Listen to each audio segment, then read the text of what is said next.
தமிழன் என்றொரு இனமுண்டு, தனியே அவருக்கு ஒரு குணமுண்டு என்று திசைகள் தோறும் முழங்கிக் கொண்டிருக்கூடிய வஞ்சிக்கப்பட்ட தமிழர்களின் வரமாய் வந்தவன், தமிழர்களின் ஒற்ற நம்பிக்கை அண்ணன் சீமான் இப்பொழுது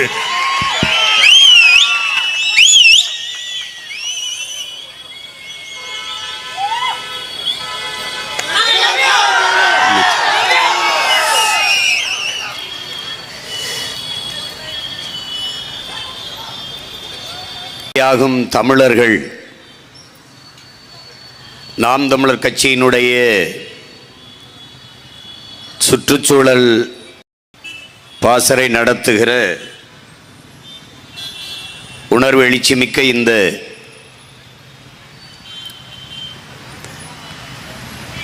பொதுக்கூட்டத்திற்கு வருகை தந்து எங்களின் உயிரோடும் உணர்வோடும் கலந்து வாழ்கிற என் உயிர் சொந்தங்கள் அனைவருக்கும் என்னுடைய அன்பும் வணக்கமும்.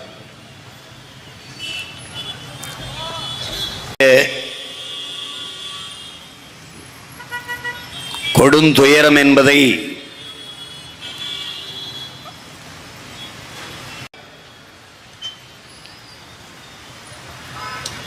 வெள்ளையர்கள் நம்மை அடிமைப்படுத்தி ஆளத் துடித்த போது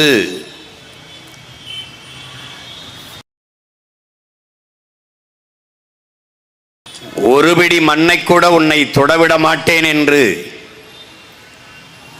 போராடி உயிர் நீத்த மான மறவர்களின் மக்கள் நாம்.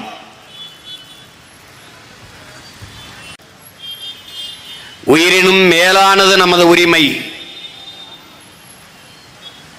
அடிமை வாழ்வினும் உரிமை நம்முடைய பூலித்தேவன், தீரன் சின்னமலை, வீர பெரும்பா பல்வேறு வீர மறவர்களின் வாரிசுகள். அதன் பிறகு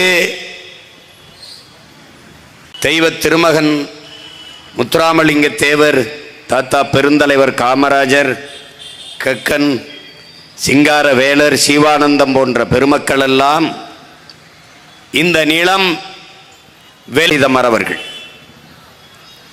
அவர்களுடைய பிள்ளைகள், வழி வழியே வந்த அவர்களின் வாரிசுகள், அவர்களின் இரத்த சொந்தங்கள் இன்று அதே தாய் நிலம் போராடி கொண்டிருக்கிறோம். வெள்ளையனை எதிர்த்து போரிட்டது, போராடியது போர் என்றால், இன்றைய ஆட்சியாளர்கள் அதிகாரத்தில் இருக்கிற கொள்ளையர்களை எதிர்த்து நாம் தெற்காசிய முழுமைக்கும் பரவி வாழ்ந்த ஒரு இனத்தின் பிள்ளைகள், இந்திய துணைக்கண்டம் முழுமைக்கும் பரவி வாழ்ந்த இந்த நிலத்தையும் கண்முன்னே பறிகொடுத்துக் கொண்டிருக்கிற பரிதாப நிலைக்கு தள்ளப்பட்டிருக்கிறோம். இதற்கு காரணம், நிலத்தை நம்மிடத்தில் இருந்து பறித்து முதலாளிகளுக்கு கையளிக்கிறார்களோ அவர்களுக்கே தொடர்ச்சியாக வாக்களித்து அதிகாரத்தை கொடுத்த நாம் தான் பெரும் குற்றவாளிகள். நம்முடைய கவி பேரரசு வைரமுத்தவர்கள் சொத்தை பிரிவதல்ல என்று பதிவு செய்கிறார்.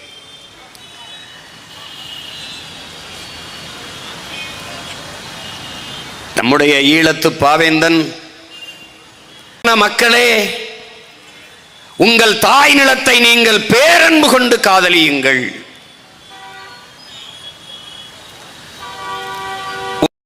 தாயோ உங்களை 10 மாதம்தான் சுமக்கிறாள். ஆனால் இந்த பூமி தாயோ உங்கள் வாழ்நாளின் கடைசி நொடி வரை சுமக்கிறாள். அவள் நெஞ்சில் தானே. ஆகையினாலே என் அன்பான மக்களே, நீங்கள் உங்கள் தாய் நிலத்தை பேரன்பு கொண்டு நேசியுங்கள்.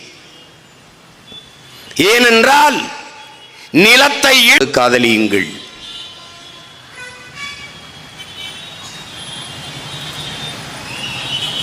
உன் இடத்தினை உறுதி செய்.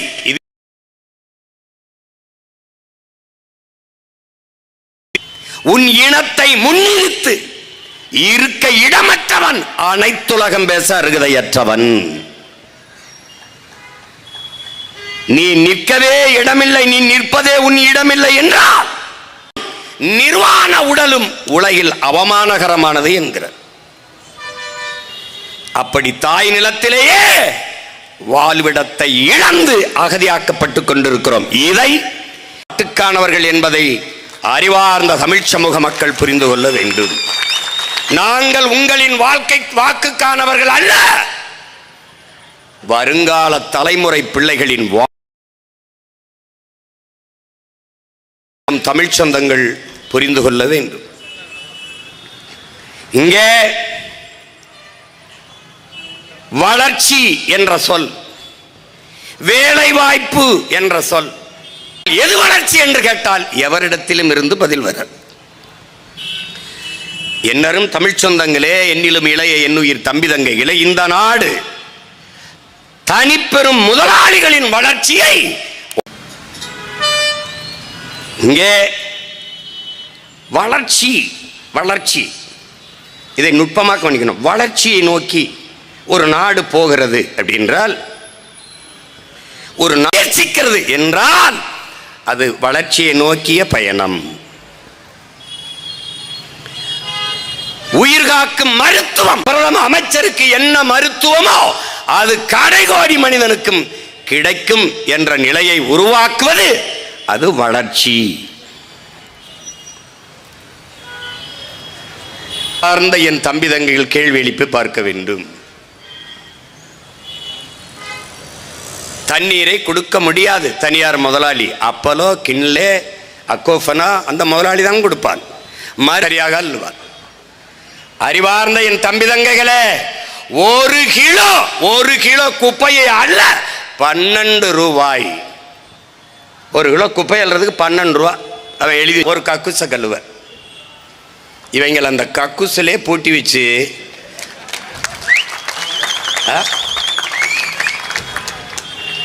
கக்குசு கழுவுறதுல களவாங்கிற பயில்கள்கிட்ட போய் நீ நாட்டு நிதியமைச்சர் அம்மையார் நிர்மலா சீதாராமன் 80 கோடி ஏழைகளுக்கு 5 கிலோ அரிசி 2 கிலோ பருப்பு கொடுத்தோங்கிறாங்க. 80 கோடி ஏழைகள். வளர்ச்சி. தொலைக்காட்சியை நீ திருப்ப முடியாது. தொண்டு நிறுவனங்கள் இந்த குழந்தை பேர் ஒட்டிய வயிறும் பஞ்சடைஞ்ச கண்ணும் வாடிய முகமுமாக குழந்தைகள் சவண்டு துவண்டு விழுவார்கள். ஏன்? உணவில்லை.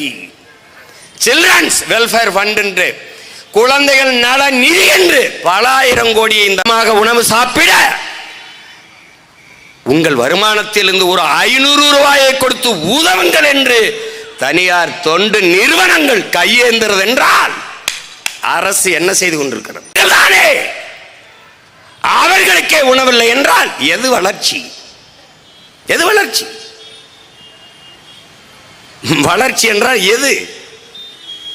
எதை நோக்கிய வளர்ச்சி? இரவு உணவில்லாமல் தூங்கச் செல்கிறார்கள் என் உடன் பிறந்தாரே, இது வளர்ச்சி.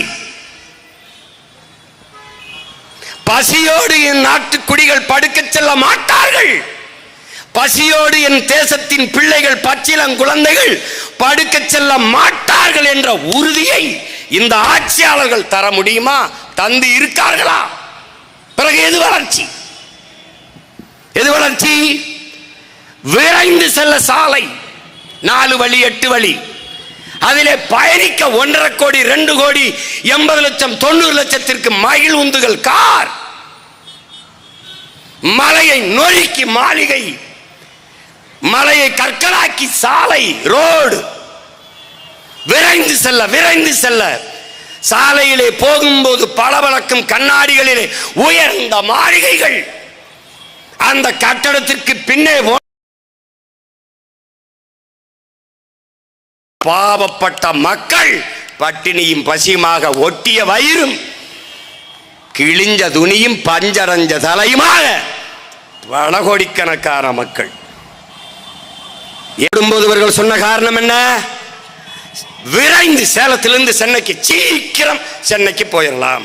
சீக்கிரம் சென்னைக்கு போய் சினிமா பாப்பா, சீரியல் பாப்பா, வேற என்ன புடுங்குவ? என்ன புடுங்குவ? பெட்ரோல் செலவு குறையும், சீக்கிரம் போயிடலாம்.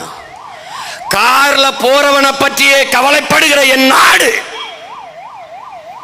கார்ல போறவனுக்கு படவில்லை. அதான் கேள்வி. எது வளர்ச்சி? எது வளர்ச்சி? 5000 ஏக்கரிலே 5369 ஏக்கரிலே ஏர்போர்ட் கட்டுவதல்ல வளர்ச்சி, ஏர்பூட்டி உழுவதுதான் வளர்ச்சி. பசி இல்லாத நாடு.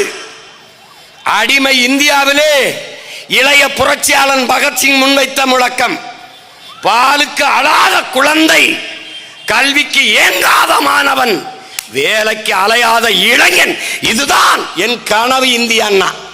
அடிமை இந்தியாவிலே அவன் முன்வைத்த முழக்கம் இன்று வரை விடுதலை பெற்று 79 ஆண்டுகளிலே நடந்தது என்ன? இந்த ஆட்சியாளர்கள் சாதித்தது என்ன? என்ன நாட்டிலும் புரட்சி வந்தது இல்லை. எந்த நாட்டிலே நீரும் சோறும் இல்லையோ அந்த நாட்டில் புரட்சி வராமல் விவரம் பார்த்திருக்கா? ஏன்? ஏன்? பொருளாதார வீழ்ச்சி, பசி. ஒரு கிலோ ஆப்பிள் 1000 ரூபாய்னா, பெட்ரோல் லிட்டர் 5000னா எப்படி எங்களை காலி பண்ணுகிறாய்? அதில் வந்தது பாரு. முதல்ல அணுவில் அங்கே இருக்கிறவனை வெளியேற்றுறது, அப்புறம் தஞ்சையில் மீத்தேன் ஈத்தேன் அங்கே இருக்கிறவனை வெளியேற்றுறது, ஓடு எல்லாம் சிப்காடு. யாரு இந்த சிப்காட்டு முதலாளி? எந்த ஒரு புடுங்கி முதலாளி யாருக்கு தெரியும்? தெரியாது. யாருக்கு தெரியும் சொல்லு? உன் ஊபர் ஓலா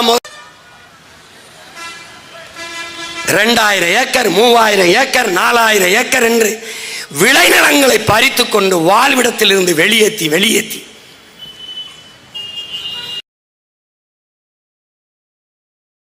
பலாயிரக்கணக்கான ஏக்கர் விளைநிலத்தை பறிச்சுட்டு வாழ்விடத்திலிருந்து நம்ம மக்களை வெளியேற்றிட்டான்.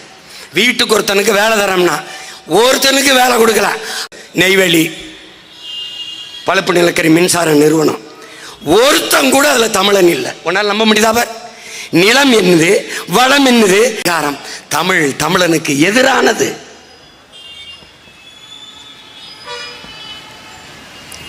எந்த இடத்துல ஒன்று வச்சிருக்கான் சொல்லு? அங்க என்ன செஞ்சிருக்கணும்? 16 கிலோமீட்டர்ல நம்முடைய பாட்டன் அரசேந்திர சோழன் கட்டிய வீரநாராயண ஏரி இருக்கு. அதை தூர்வார துப்பில்லாத இவர்கள் சைமா கொண்டு. ஒரே ஒரு கேள்வி கேட்கிறேன், ஒரு கேள்வி அண்ணன் கேட்கிறேன். இப்போ பரந்தூர்ல 5000 ஏக்கர்ல ஏர்போர்ட் கட்டிடுறான், திருப்பி விளைநிலம் பத்தல, அந்த ஏர்போர்ட்டை தூத்துட்டு விளைநிலமா லைட் வச்ச இடத்திலே என் மக்களை மறுகுடியேற்றம் செய்ய முடியாது. அப்ப சொந்த நிலத்திலேயே நான் நிலத்தை இழந்து அகதியாக்கப்படுறேன். வளர்ச்சி வளர்ச்சினே சொல்லுவான். என்ன வளர்ச்சி? இப்படி கேட்போம். சிப்காடு தொழிற்சாலை வந்துருதியா? சிப்காடு தொழிற்சாலை மேல் மாவளை கட்டிட்டான். 2500 ஏக்கர் 3000 ஏக்கர் 2000 ஏக்கர் விளைநிலத்தை எடுத்து கொடுத்துட்டான். இப்ப தொழிற்சாலை வந்துருச்சு. தொழிற்சாலையில் என்ன தயாரிப்ப உனக்கு தெரியாது. தொழிற்சாலை வர்ற கழிவை எங்க ஊத்துவ? என் நிலத்துல ஊத்துவ, என் குளத்துல ஊத்துவ, ஏரியில் ஊத்துவ, ஆத்துல ஊத்துவ. அந்த தண்ணியை நான் குடிச்சிட்டு பாத்தியில தண்ணி என்ன நேரத்தில் வருதுன்னு? இதே நெடுவாசல் கதிராமங்கலம், இதே தூத்துக்குடியில ஸ்டெர்லைட் இருந்த இடத்துல தண்ணி மஞ்சள் நிறத்துல வந்தது. மண்ணெண்ண மஞ்சள் நிறத்துல சோறை ஆக்கினால் எலுமிச்சஞ்சோலை இடுகிற நச்ச ஆலைகள் வெளியிடுகிற புகையை சுவாசித்துக் கொண்டிருக்கிறார். பிறக்கும் போது குழந்தை புற்றுநோயோட பிறக்கிறது என்றால் தாயின் வயிற்றில் இருந்து வரும்போதே நோயோட வருகிறது. இதுல சிப்காட்ல என்னடா தயாரிப்பான்? Polythene, plastic. பிறந்த குழந்தையின் தொப்புள் கொடியிலே பிளாஸ்டிக் துகள்கள். வேணா இருக்கு வலைவெளியில போட்டு காட்டல, அடுத்த தடவை போட்டு காட்டுறேன். விந்த அணுக்களுக்குள்ளே பிளாஸ்டிக் துகள்கள். நான் சொன்ன பொய் சொல்றேன். அந்த பைத்தியக்கார பைய பேசும்போது புரியாது, நான் போதிக்கும் போது உனக்கு புரியாது, பாதிக்கும் போதுதான் நான் சொல்றதும் உனக்கு புரியும். பிளாஸ்டிக் தயாரிப்பான். அந்த கழிவை கொண்டு நம்ம ஆற்றுல ஊற்றுவான், கிணத்துல ஊற்றுவான், குளத்துல ஊற்றுவான், குழியை தோண்டி ஆழ்குழாய் கிணறுக்குள்ள பூமிக்குள்ள ஊற்றிட்டு போயிடுவான். நிலம் நஞ்சாயிரம், நீர் நஞ்சாயிரம்.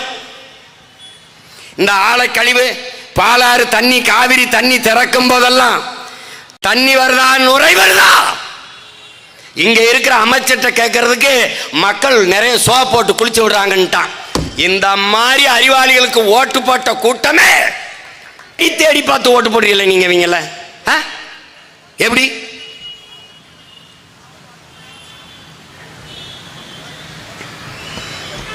இந்த சிப்காடு தொழிற்சாலைகள்ல வர்ற கழிவை இப்ப கர்நாடகாவிலிருந்து ஆந்திராவிலிருந்து இந்த பாலாற்று தண்ணியை திறக்கும் போது என்ன பண்றான்னா அந்த ஆலைகள் இருக்கிற கழிவை தேக்கி வச்சுக்கிறான். நமக்கு தண்ணியை திறக்கும் போது அதோட சேர்ந்து திறக்கிறான். அது வரும்போது அப்படியே நுரையா வருது. அப்ப அப்படியே போய் எங்க போனாலும் நிலத்தடி நீர்ல அந்த ஆலை கழிவு நஞ்சு போய் படியுது. அதுல விளையிறது நஞ்சா விளையும். அதை சாப்பிட்டா நீ விஷத்தை சாப்பிடுறியா உணவை சாப்பிடுறியா யோசிச்சுக்க. இந்த கரை தண்ணி குடிக்கிறியா விஷத்தை குடிக்கிறியா? இப்ப இந்த ஆலை தண்ணி எங்க ஊத்துவான்? அங்கதான் ஊத்துவான். போய் பாரு நொய்யலார என்ன பாடுபடுத்தி வச்சிருக்கான்னு போறான். போய் பாரு. திரும்ப திரும்ப நான் சொல்றேன், இன்னொரு முறை இங்க பாரு. உதயசூரிய ரெட்டல உதயசூரிய ரெட்டல உதயசூரிய ரெட்டல உதயசூரிய ரெட்டல அரை அங்குலம் கூட இந்த நாடு புரிஞ்சுக்க தம்பி. அங்க மதுரையில் எல்லா ஊர்லயும் டிஃபன் பாக்ஸ் கொடுக்குறான். நான் டிஎம்கே டிஃபன் பாக்ஸ் என் தம்பி ஒருத்த கேட்டான், டிஃபன் இங்க இருக்கு தம்பி, நீ ஏர்போர்ட் கட்டி பறப்பா தம்பி, கொஞ்சம் போவா தம்பி. அந்த பறக்கும் போது பறந்து போகும்போது வயிற்றுல பசிக்கும் தம்பி. சந்திராயனை அனுப்புகிறோம், சந்திர மண்டலத்துக்கு சந்திராயனை அனுப்புங்க ஐயா. சயின்டிஸ்ட் ஐயா உங்களுக்கு சாப்பாடு எங்க சம்சாரிதான் ஐயா அனுப்பணுங்க. விண்வெளிக்கு விண்கலத்தை ஏறினார்கள். ஸ்ரீஹரிகோட்டாவில் இருந்து விண்ணை நோக்கி விரைந்து பாய்ந்தது விண்கலம். விஞ்ஞானிக்கு சோறு எங்க அப்பா விவசாயி தான் ஊத்தணும் ராஜா. சாப்ட்வேர் இண்டஸ்ட்ரியில நம்பினவெல்லாம் மறுபடியும் சொல்றேன், சாப்ட்வேர் இண்டஸ்ட்ரியில வேலைனாலும் சாப்பிட்டு போய் தான் வேலை செய்யணும். என்ன பண்ணுவ? இந்த வர்றா இந்த மகன்கிட்ட தான் வரணும் வேலைக்கு, வழியே கிடையாது நீ. அப்ப இந்த தொழிற்சாலையை வச்சு என்ன பண்ணுவ? இந்த சிப்காடு தொழிற்சாலை, சாம்சங் தொழிற்சாலை, ஹொண்டாய் தொழிற்சாலை, நோக்கியா தொழிற்சாலை, என்ன கிடைக்குது? வேலை. வேலைக்கு என்ன தம்பி? பணத்தை சேமிப்ப, லட்ச லட்சமா கோடி கோடியா சேமிப்ப, வங்கியில போட்டு வைப்ப, வங்கி வைக்காது. அதை நிலத்தில் இருந்துதான் விளைய வைக்கணும். இந்த அடிப்படை ஆய்வு உனக்கு இருக்கு. இப்ப இந்த முதலாளி எல்லாம் கொடுத்து அவர்கள் வாழ்க்கை தரத்தை உயர்த்தும்னு வேளாங்கண்ணி மாதாண்ட வேண்டிக்கிட்டானா, இல்ல மாரியாத்தாட்ட வேண்டிக்கிட்டானா, இல்ல யாருக்கிட்ட? எடப்பாடி இது, ஐயா ஸ்டாலின் இது, ஐயா மோடி இது, ஐயா மன்மோகன் சிங் இது, யார் இது? முதலாளிகளின் அதிகாரம் ஆபத்தானது. அதிலும் அந்த முதலாளி இப்ப நீ எப்படி வேலை கொடுப்ப? இப்ப 2000 ஏக்கர் 3000 ஏக்கர்ல மேல்மாவில் எடுக்கிறான்ல, நான் எடுக்க மாட்டேன். என்ன பண்ணுவேன்? அருள் நம்ம ஆளுகளை தான் கூப்பிடு. இங்க என்ன வரும்? 2000 ஏக்கர் போடா. 2000 ஏக்கர்ல கரும்பு எல்லாரும் விளைய வைப்போம். நாங்களே விளைய வச்ச அங்கே தொழிற்சாலை, அங்கேயே தொழிற்சாலை, வேலை வாய்ப்பு. எப்படி? கரும்புல இருந்து எத்தனால் பெட்ரோல், கரும்பு சக்கையிலிருந்து மேல்மா மக்கள் வாழ்கிற இடத்திலே கட்டுவேன். உனக்கு வேலை தானே கேட்ட? வேலை தானே கேட்ட? அந்த இடத்திலே ஆடு மாடுகள் வளர்க்கிற பண்ணை, நாட்டு கோழி வளர்க்கிற பண்ணை. மாடுனா மாடு இல்லை, மாடு பால் இருந்து பாலாடை கட்டி நெய், தயிர், மோர், அப்புறம் சீஸு, இத்தனை தொழிற்சாலைகளா பிரதேசி, அத்தனை தொழிற்சாலைகள். அந்த மாதிரி மீத்தேன் எடுக்கிறானா தஞ்சாவூர்ல. இப்ப கடலுக்குள்ள போய் என் தங்கச்சி கார்த்திகா சொன்ன மாதிரி முதல்ல மலையை நொறுக்கிட்டான். மலை சார்ந்த இடத்த குறிஞ்சி அழிச்சிட்டான். அடுத்து காடு வயல் சார்ந்த இடத்த மீத்தன் நக்கி எடுத்துட்டான். இப்ப கடல் சார்ந்த இடத்துக்கு அங்க போய் என்ன பண்றான்? நெய்தல்ல போய் கடல். நீ நல்ல ஆத்தாளுக்கு அப்பனுக்கும் பிறந்தவன், எடுத்துறாப்பா, எடுத்துருப்பா, எடுத்துரு நீ. ஏய், இந்த முச்சந்திலிருந்து கத்திக்கிட்டு இருக்க சீமானந்தனை நீ பாக்குற?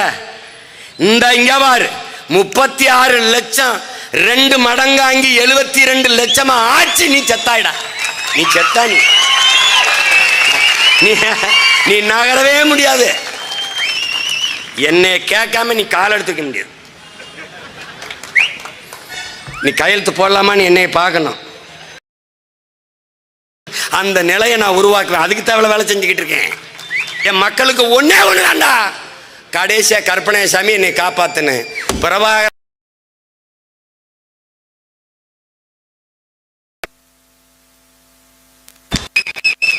இவனுக்கு எது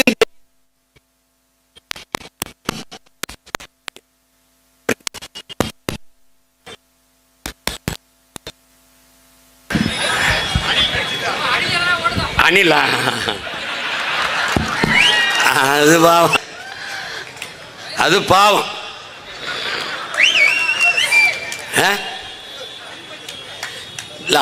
அவங்களுக்கும் சேர்த்து அண்ணன் கத்திக்கிட்டு இருக்கு.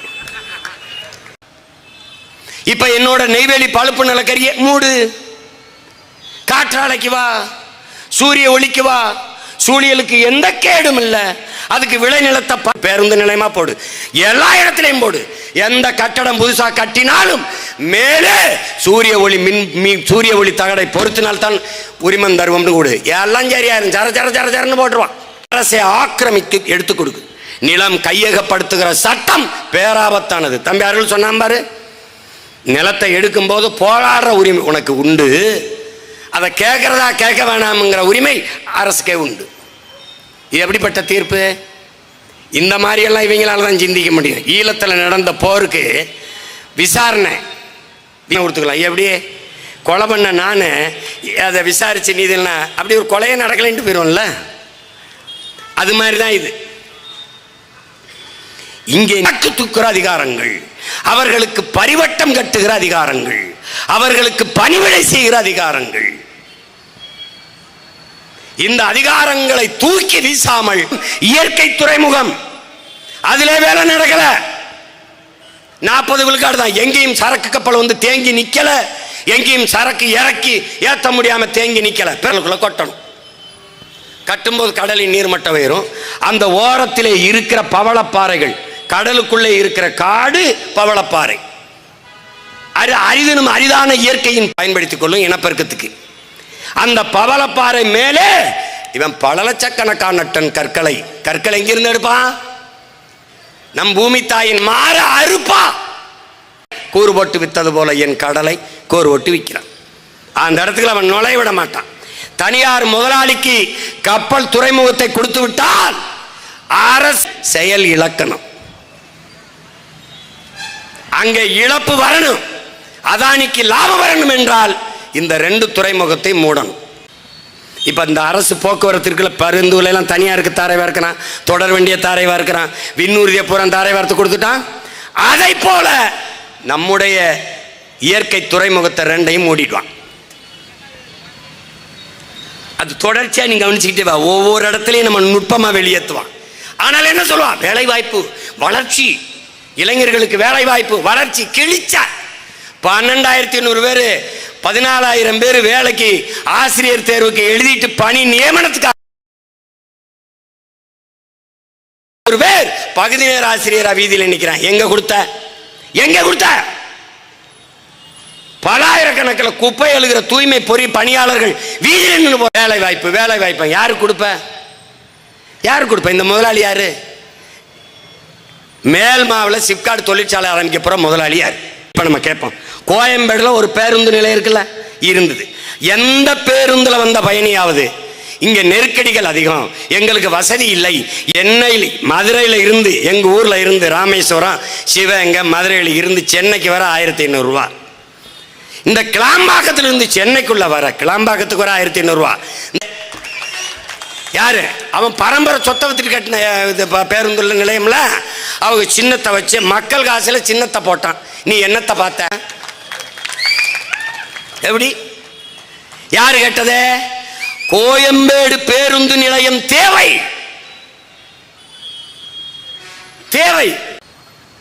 ஆனால் பரந்தூர்ல 5,369 ஏக்கர்ல விண்ணூர்தி நிலையம் என்பது பேராசை.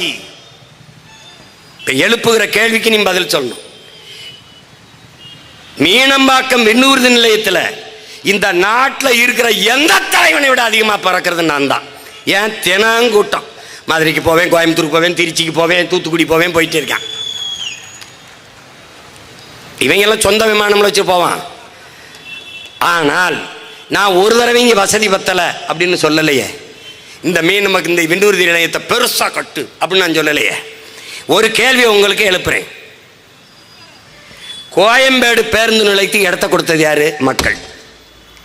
மீனம்பாக்க விண்ணூர்தி நிலையத்துக்கு 1301 ஏக்கர் நிலத்தை கொடுத்தது யாரு? அடி தாங்கல அவனுக்கு. இரு, இந்த மீனம்பாக்க விண்ணூர்தி நிலையத்துக்கு 1301 ஏக்கரை கொடுத்தவன் யாரு? என் மக்கள் தான். சேலத்தில் இருந்து சென்னைக்கு 4 வழிச்சாலைக்கு இடத்தை கொடுத்தது யார்? நிலத்தை கொடுத்தது யார்? வீட்டை இடிக்க, கடையை இடிக்க அனுமதிச்சவன் யார்? என் மக்கள் தான். ஏன் தேவை? தேவை. ஆனால் மகாராசனா கிடா வெட்டி பொங்க வலிக்கிறான், தேங்காய் உடைக்கிறான். அதை விட்டுட்டு மலையை 2ஆ அறுக்கிறது, காடை புறம் அழிக்கிறது, விளைநிலங்கிற புறம் பறிக்கிறது, ரோடை போட்டு என்ன பண்றது? என்னை ஜெயிலில் தூக்கி போட்டாப்ல. அங்கே நீதிபதி என்னை பார்த்தோன்னே சரி போங்க நீங்கன்னு விட்டாப்ல. அதுக்கு கத்துனா இங்கே பாருங்க அவரை விட்டுட்டாங்க ஆகும் அப்படின்னு. அன்னைக்கு சொன்னேன், நீ கல் தான் உண்டலாம், ஒரு வேலை மயிரும் கிடையாது, தேர்தலாவது ஈராது. போடுறா கூடாரத்தடே பாடுறா, பாடுறா இங்கேயே படுத்துக்கடா வேடா. ஆமாம்மா, ஒருத்தன் டீ விற்கிறான், ஒருத்தன் சாராயம் விற்கிறான். இவங்களை சமாளிக்க பெரும்பாடாக இருக்குது.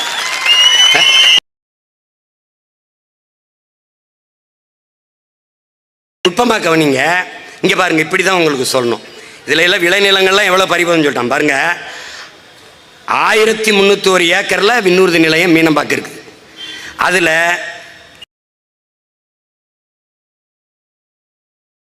ஒரு ஆண்டுக்கு அதில் 428 விண்ணூர்தி பறக்குது, ஒரு நாளைக்கு பறந்து போகுது இறங்கி.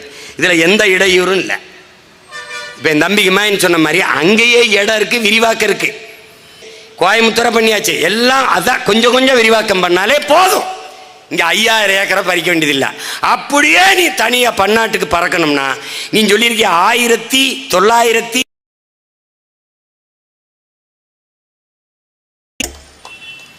இங்கே வர மீனம்பாக்கத்துக்கு வர எனக்கு 1 மணி நேரம் என் வீட்டில் இருந்து. அங்கிருந்து பரந்தூருக்கு வர 3 மணி நேரம். நீ சென்னையிலிருந்து டெல்லிக்கே பறந்து போயிடலாம். கூட யாரை கூட்டி போகணும்? இந்த திராவிட மாடல் 2.0, இந்த டெவலப் பாய்ஸ். வாங்கடா டே, பெட்டியை தூக்குங்கடா, டேய் தண்ணிங்கடா.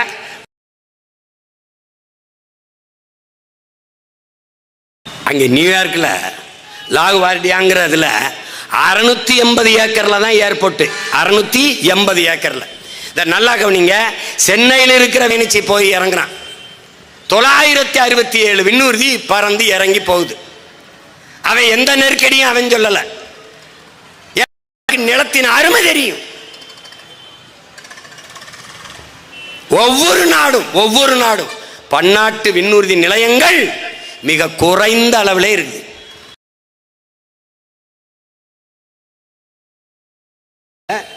ரீகன் நேஷனல் விண்ணூர்தி நிலையம்னு இருக்கு.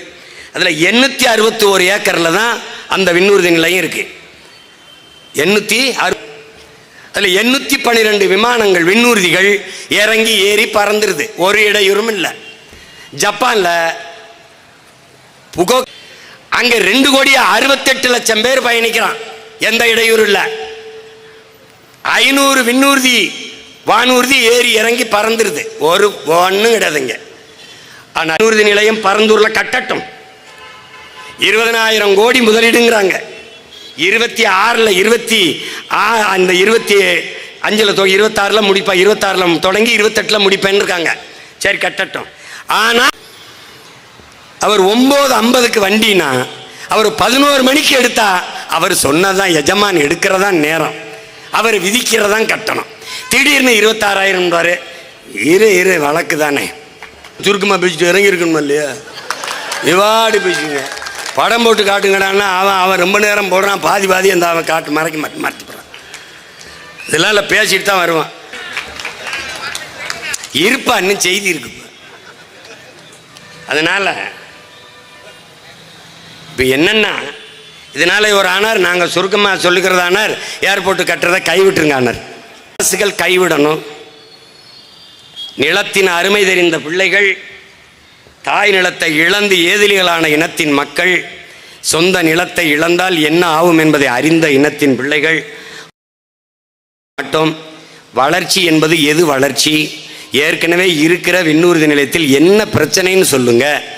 இப்போ அவங்க சொல்றது 100 கோடி, இப்போ 2 கோடியை 24 லட்சம் பேர் பறக்கிறத வேற எங்கேயோ ஒன்று இறக்கி விட்டலான்னு முடிவு பண்ணிட்டான்னு நினைக்கிறேன். இங்கே வச்சு எதுவும் வேலை கொடுக்கறதா இல்லை. அதனால நீ என்னைய 26ல் ஆரம்பிப்பேன்னு இருக்கான். 26ல் என்னை ஜெயிக்க வச்சிட்டீன்னா அது கடை முடிஞ்சிடும். நீ நிம்மதியாக படுத்து தூங்கலாம். அதுக்கு நீ என்ன பண்ணணும்னா, ஒரே ஒரு ஓட்டை விவசாயிக்கு போட்டு வீட்டில் போய் நிம்மதியாரு நாட்டை என்று கொடுத்துரு. தம்பி, பரந்தூருக்கு மட்டும் இல்லை தம்பி, எல்லா ஊருக்கும் தான் இது. அண்ணன் விவசாயத்தில் பிரச்சனை என்ன, அண்ணன் மீன் பிடிக்க போல என்ன பிரச்சனை என்ன, அண்ணன் வாத்தியாருக்கு வேலை இல்லைன்னா எதா இருந்தாலும் அதை புரிஞ்சுக்கிட்டு வேலை செய்யணும். இந்த இப்போ நேரம் இல்லை, இந்த மறுபடி மலைகளின் மாநாடு இருக்கு. அப்புறம் 14ஆம் தேதி கோயம்புத்தூரில் இருக்கு, கோயம்புத்தூரில் இருக்கு, அங்கே கூட்டம் இருக்கு. அப்புறம் கடலம்மா மாநாடு இருக்கு, தண்ணீர் மாநாடு இருக்கு, டிஎன்பிசி மாணவர்கள் எழுதினவனுக்கு போராட்டம் இருக்கு. தினம் வேலை தான். எல்லாம் வச்சுக்கிட்டோம், அங்கே அடுப்பு கிடுப்பு வச்சுக்கிட்டோம், அங்கே ரொட்டியை கிட்டியை சுட்டு தின்னுக்கிட்டு போகிறதுல இங்கே என்னப்பா பிரச்சனை, சத்தண்டி இருப்பாட்டுப்பா போடுப்பா அப்படின்னு போராடிட்டு இருக்கோம்.